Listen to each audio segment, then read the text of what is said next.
Ninjas, there's something I forgot.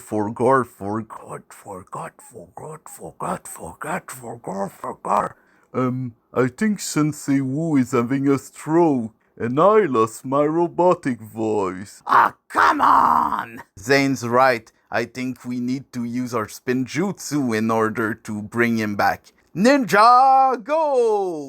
Ninjas, I forgot to tell you that I didn't pay my taxes. Oh, come on!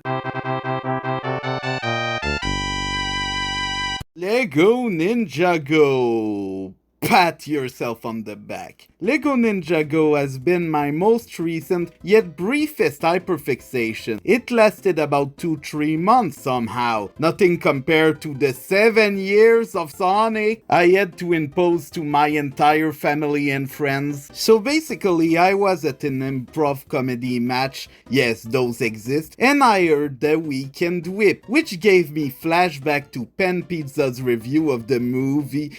My first exposure to Ninjagos, starring some adult who wanted to smash Lloyd, a 16-year-old. Because I have the unfortunate tendency to watch way too many times the same video, I spoiled myself the movie at least 16 times. I also heard the Triple Q mashup about Skater Boy, starring Weekend Whip.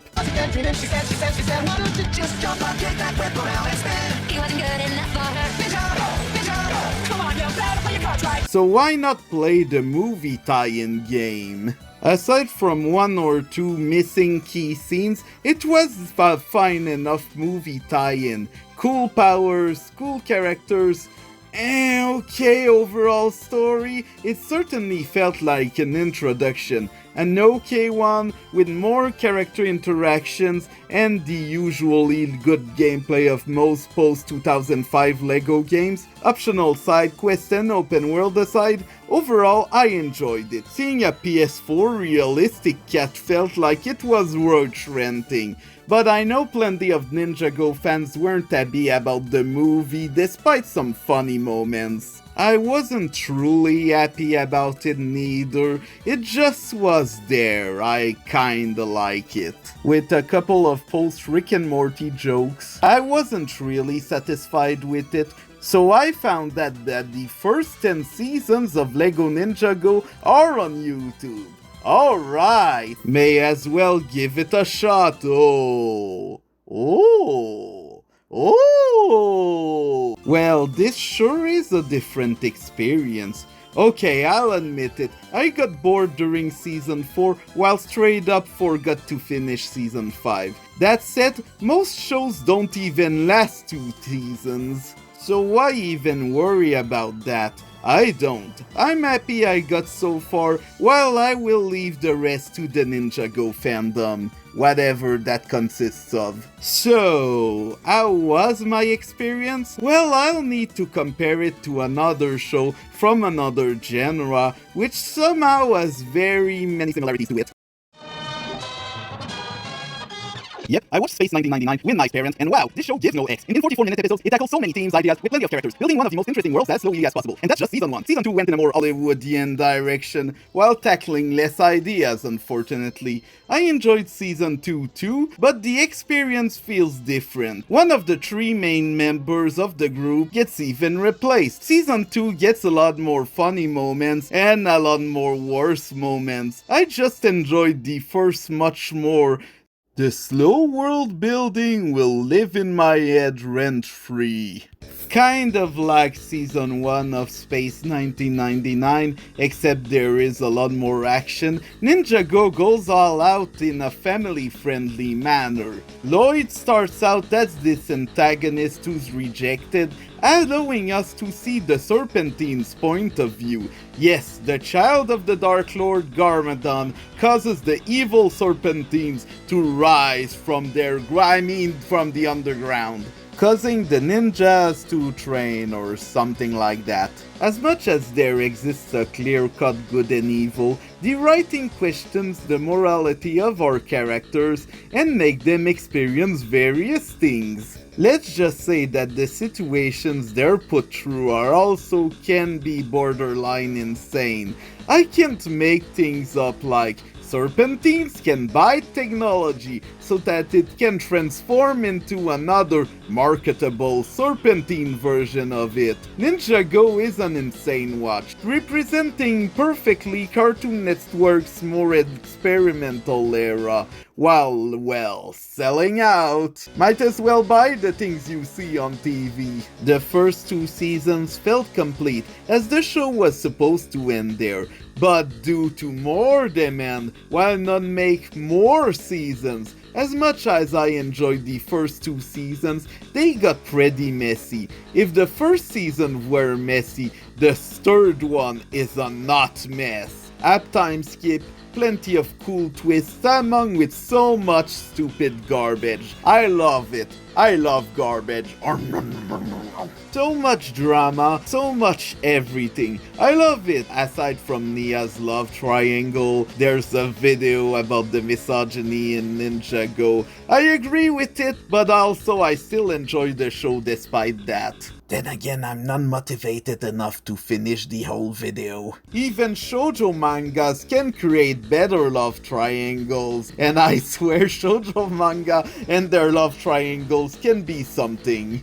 Compared to that, this is terrible. It's mostly since this, like many other Cartoon Network shows at that point, were for the boys. Yay!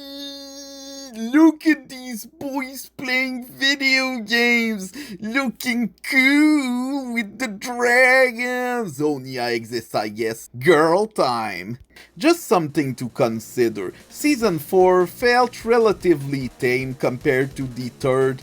We get a tournament arc for almost the entirety of the season, a sassy jerk as usual, and some whatever twists about someone being a spy or cheating and blah. I would have preferred the tournament to last 2-3 episodes because tournament arcs can go on and on and on. I know this was the ninja era where everyone wanted to have a ninja martial arts thingy show, but come on! Season 5 started out insane with the horrors of possession, but by then I already was tired of Ninjago. Ninjago, frick yourself. For now. This could be the place in the video where I conclude everything. Too bad Ninjago got more games and comics. Comics time. While I do not possess any Club Lego issues involving Ninjago, the comics got released individually in my library. All of them are part of their own continuity. They still end up going to insane places.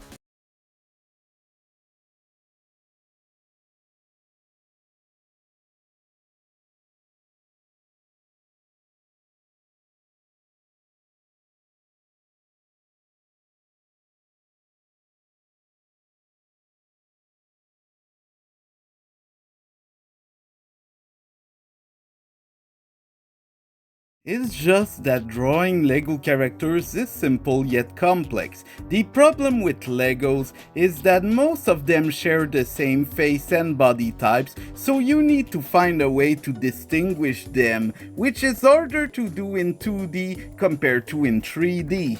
Especially due to the simpler expressions of the Lego toys. So kudos to whoever drew those comics. The lore feels very similar to the canon one, although it has many differences.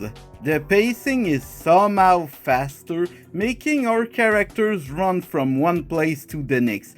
Even then, the pacing does not go as fast as the Lego Club comics, allowing the comic to tell a full story. You know what? Let's conclude the comics and move on to the Club Lego magazines. So I found a bunch of Club Lego magazines at a garage sale. There were also Legos, but I don't build Legos. I read magazines though, and my god, they're an interesting time capsule but also product placements, as usual. I read Nintendo Power, and it can also be product placement, but it can feel like news, but also ads. Despite that, it's my favorite gaming magazine, somehow. But let's wait for that some other time. Club Lego consists of ads, contests, interviews, and comics. The comics consist of 2-3 pages of something happening, oftentimes action involving heroes fighting villains.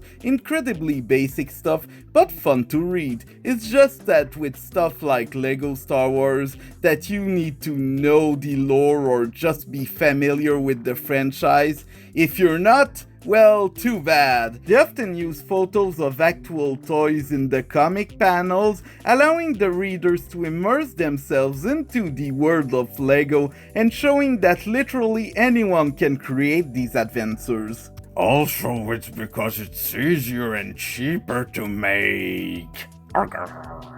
Still, there's a certain amount of earnestness to the silly little adventures starring silly little people.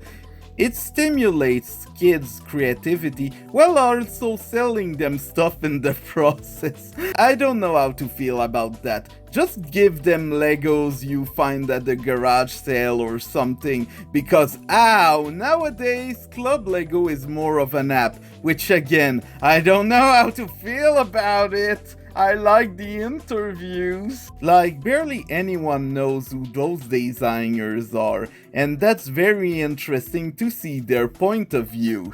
Lego tangent aside, I like the comics, not as insane as the show due to page limitations, but a great alternative for kids who just want to read. Now for the rest of the games. Nindroids got released for 3DS during the 3rd season, which makes sense as it is an alternate version of the 3rd season. While it features clips from it, the gameplay looks like it's a remaster of a Game Boy Advance Lego title with updated graphics and added voice acting. Due to that, Nindroids feels like a video game the ninjas themselves would play in a show segment. Due to that, as well as some lag, the gameplay feels much more primitive than the usual Lego entries, which themselves feel primitive from time to time, mostly in order to please casual players and let them have fun with the game without any penalties. While I find the fact that the show gets adapted that way interesting, as it reminds me of the way Naruto and Dragon Ball games are adapted,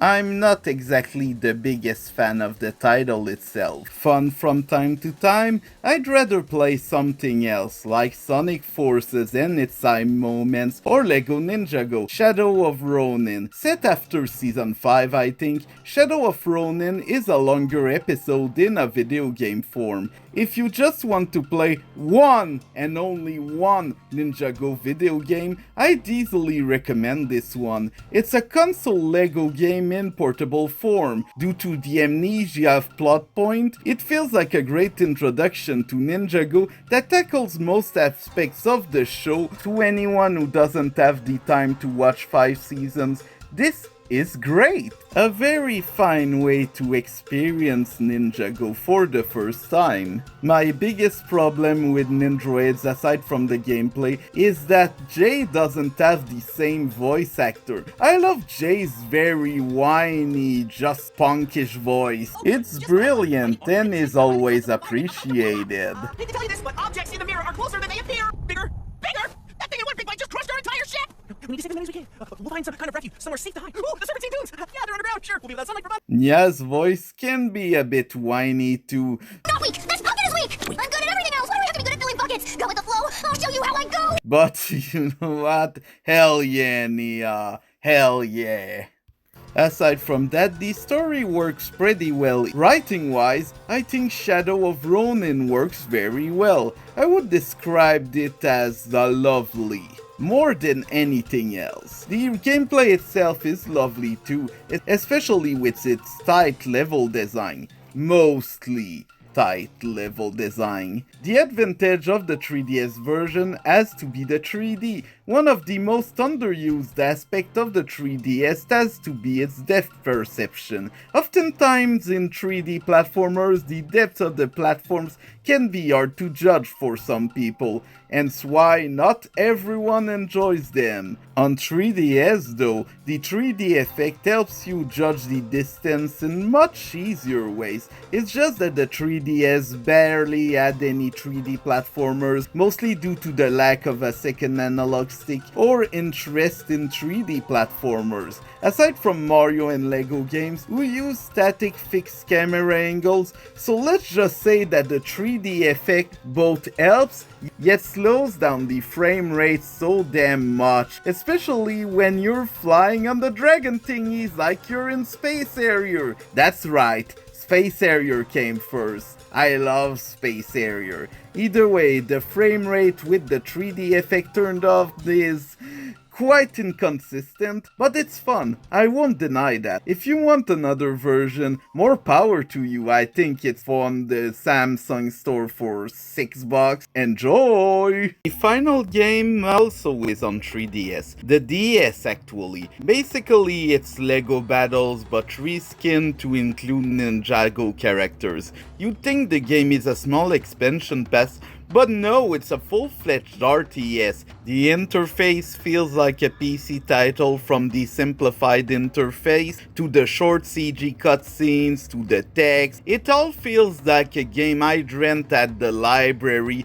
for my Windows 2000 in 2001, or in a cereal box. It gets pretty hard too, even with the construction workers at your side. They don't matter to the plot. The plot itself consists of the show's pilot, hence why not that many characters show up, despite Ninjago having many. You'd think the game would feature clips from the pilot, but instead the game gets its own silent cutscenes. These remind me of the Bionicle CD-ROMs thingies and their silent cutscenes, giving the title even more of a PC vibe. Weird yet accurate, especially since the DS had quite a few PC ports, Myst and Nadibu included. The interface itself consists of moving the camera around and instructing your characters what to do. I'd say the interface does take some time to get used to, as not everything is clear. While the difficulty can feel hard at first, you can change it fortunately. I do not care about RTS games the same way I do not care about anything Rockstar makes, so playing this often felt like a struggle. Sad,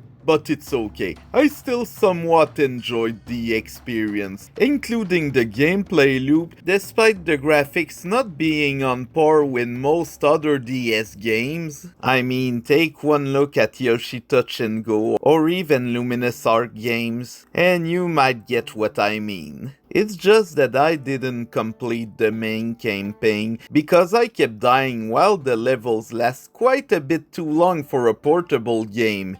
They end up lasting as long as Team Dark's missions in Sonic Heroes, which even for a console game is quite impressive and scary. However, as it turns out, I've been missing out, as there's an entire other campaign featuring the skeletons. Of course, at least it's probably fun. Speaking of skeletons, I need to admit that I grew up with Bionicle instead of Ninjago. Yes, I am a millennial. Although, you know, I like Bionicle, but needing to collect comics, buy the toys, watch the movies, play flash games on the internet, or just on CD-ROMs just to understand what is going on is a pain to me. My 5th grader self, who was introduced to Bionicle back in 2003, ended up giving up on it a year later. Yes, I loved flash games and I loved point-and-click games as well as Diablo 2,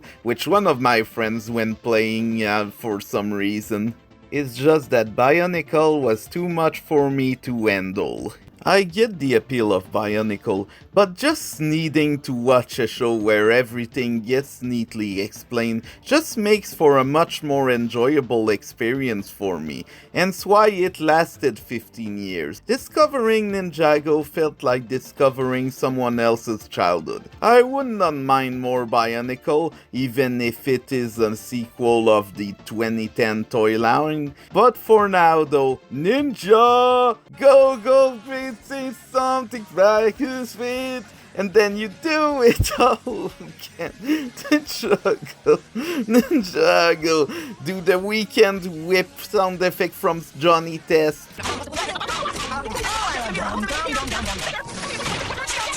Nothing good comes from chewing gum, Johnny. Just and the problem is, no problem.